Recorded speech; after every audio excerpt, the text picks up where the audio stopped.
Nikushukuru sana ndugu yangu, kaka yangu Majid Nsekela,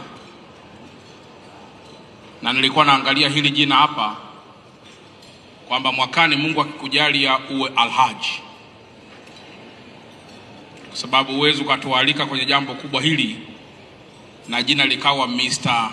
Majid. Hapana, inabidi awe Alhaji. Lakini mufti na shehe mkuu wetu, mimi nafarijika kwa hiki ambacho ndugu yetu na kaka yetu mtendaji wa benki ya CRDB amekifanya kwetu. Mimi tangu nimebadilisha jina hili kuitwa Bakari, kwenye siku ya kwanza kabisa ile ya funga, ilipofika kama saa 9 au saa 8, Mheshimiwa Mufti, niliona moyo unadundia kwenye kisogo huku kwa sababu ya swaumu.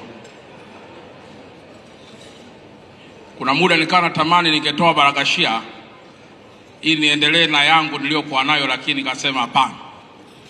Nilishabatizwa jina hili la Bakari na lazima siku zote ziishe kama ambavyo nilikusudia.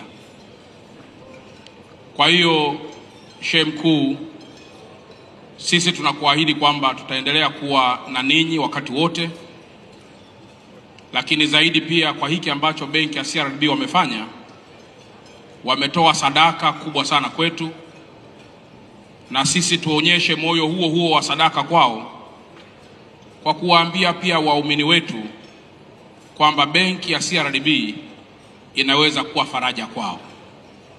Na baada ya kusema haya, na washukuru sana, asanteni sana.